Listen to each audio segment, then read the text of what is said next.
एक बार का जिक्र है। बहुत दौर एक सरजमीन थी जो समंदर के नीले पानियों के पार और चांदी के पहाड़ों के पीछे वाक़ई थी।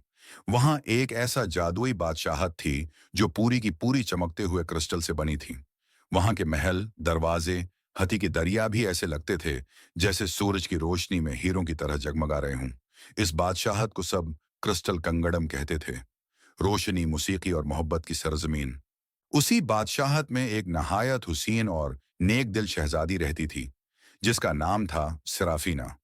उसके बाल सुनहरी रोशनी की तरह चमकते और आंखें नीलगों झील की मानंद नर्म और शफ्फाफ थीं। मगर जो चीज उसे खास बनाती थी वो उसकी खूबसूरती नहीं बल्कि उसका दिल था। वो हर एक के लिए मेहरबान थी, चाहे वो कोई बूढ़ी औरत हो या कोई छोटा सा जंगली परिंदा। हर सुबह सराफीना महल के बागों में जाती जहां जादुई फूल उगते थे। वो फूल बातें करते, गीत गाते और हुआ के साथ नाचते थे। सिराफीना जब गंगनाती तो पूरा बाग उसके सिंग झूम उठता। मगर एक दिन उसकी मुस्कुराहट के पीछे एक अजीब उदासी छिप गई। उसे महसूस हुआ जैसे कोई आवाज उसके दिल के अंदर से उसे पुकार रही हो, किसी ऐसी चीज के लिए जो उसकी दुनिया से कहीं आगे हो। एक सुबह जब वो एक नीले परिंदे को दाना खुला रही थी तो हुआ में एक सरगोशी सी गूंजी। वो आवाज नर्म मगर पुरअसरार थी। पहाड़ के दिल को तलाश करो शहजादी, रोशनी का असली मनबा ढूंढो इससे पहले कि अंधेरा छा जाए। सराफीना चौंक गई। उसने इधर उधर देखा मगर वहां कोई न था। सिर्फ हुआ थी जो दरख्तों के पत्तों से खेल रही थी। रात को वो सो ना सकी। चांदनी उसके कमरे में फैल गई और वही आवाज दोबारा सुनाई दी, पहाड़ के दिल को तलाश करो। सुबह होते ही वो अपने वालिद बादशाह एल्डन के पास गई। अबू, क्या आपने कभी सुना है कि पहाड़ का कोई दिल होता है? सराफीना ने नरमी से पूछा। बादशाह का चेहरा संजीदा हो गया। वो खिड़की के पास गए और बोले, बेटी, बहुत जमाना पहले जब हमारा ये बादशाहत वजूद में आया तो एक जादुई क्रिस्टल दिल सलूर माउंटेन के अंदर छुपाया गया था। वही दिल हमारी रोशनी का सरचश्मा है। अगर वो बुझ जाए तो हमारा सारा मुल्क अंधेरे में डूब जाएगा। सराफीना की आंखों में फिक्र की चमक थी। अबू, हमें उस दिल को बचाना होगा। अगर वो बुझ गया तो हमारा सब कुछ खत्म हो जाएगा। बादशाह ने सिर झुकाया। रास्ता खतरनाक है बेटी। वहां पुराने जादू की दीवारें हैं और उनके मुहाफिज। सराफीना ने नरमी मगर इज्म से कहा, मैं नहीं डरूंगी।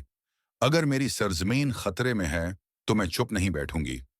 आखिरकार बादशाह ने इजाजत दे दी।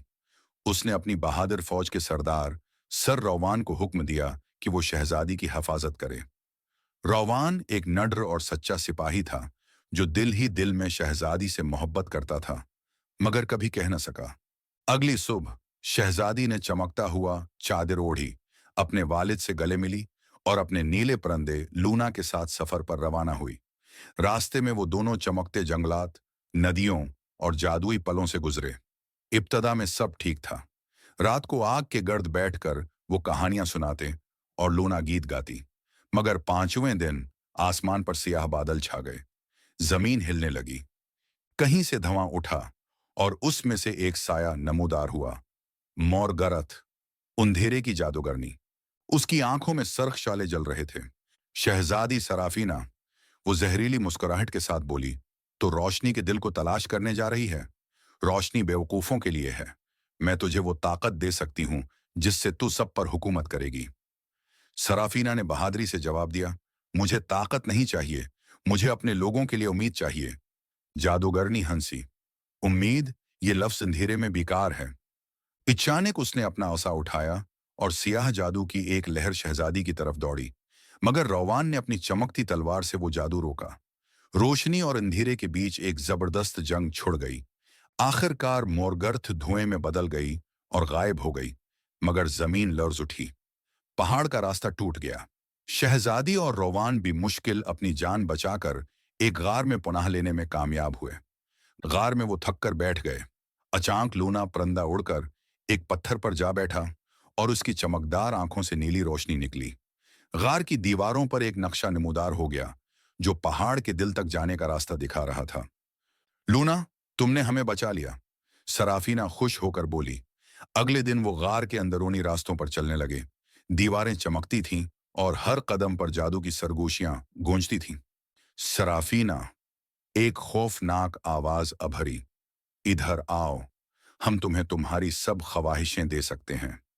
रोवान ने उसका हाथ मजबूती से थाम लिया। ये जादू है शहजादी, कान मत दो। सराफीना ने आंखें बंद की और दिल में अपने बाप, अपने लोगों और अपनी सरजमीन की मोहब्बत को याद किया।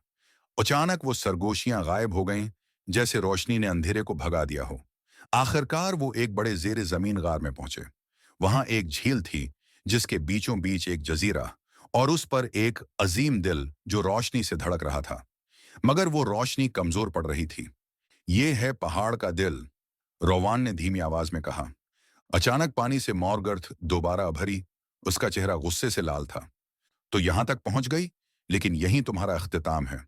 उसने सियाह बीलें पैदा की, जो सराफीना और रोवान को जकड़ने लगे। तुम्हारा बादशाहत मेरा होगा। सराफीना चाखी, तुम जीत नहीं सकती। रोशनी कभी नहीं मरती। इसी लम्हे लूना उड़कर सीधा करस्टल दिल के अंदर जा घसा। अचानक पूरी गार में रोशनी फूट पड़ी। इंधेरा पघलने लगा। मुरगर्थ चीखी, मगर रोशनी ने उसे खत्म कर दिया। बीलें गायब हो गईं, हवा साफ हो गई और गार चमकने लगा। सराफीना भागकर दिल के करीब गई। लूना, उसने पुकारा। दिल के अंदर से एक मध्यम चहचहाहट सुनाई दी। नीला परंदा अब रोशनी का हिस्सा बन चुका था। सराफीना की आंखों में आंसू आ गए, मगर वो मुस्कुरा दी। लूना ने अपनी जान देकर रोशनी को बचा लिया। रोवान ने कहा, और तूने अपनी बहादुरी से दुनिया को बचाया। जब वो दोनों वापस महल पहुंचे तो आसमान साफ था, हवा खुशबूदार और महल पहले से ज्यादा चमक रहा था। बादशाह ने अपनी बेटी को गले लगा लिया। मेरी बहादुर बेटी, तुमने सबको बचा लिया। सराफीना ने कहा, मैंने नहीं, मोहब्बत ने, दोस्ती ने और रोशनी ने। वक्त गुजरा। सराफीना मलका बनी और रोवान उसका साथी। दोनों ने बादशाहत को अमन, खुशी और दोस्ती का घर बना दिया। हर रात मलका बालकनी पर जाकर पहाड़ों की तरफ देखती, जो अब नीली रोशनी में जगमगाते थे। और अगर कोई गौर से सुनता तो उसे हवा में एक नन्ही चहचहाहट सुनाई देती, लूना की, जैसे वो कह रही हो, रोशनी कभी नहीं बुझती, बस दिल में छिप जाती है। यूं क्रिस्टल कंगड़ हमेशा के लिए रोशनी, मोहब्बत और दोस्ती की सरजमीन बन गया। और वो सब हमेशा खुश रहे।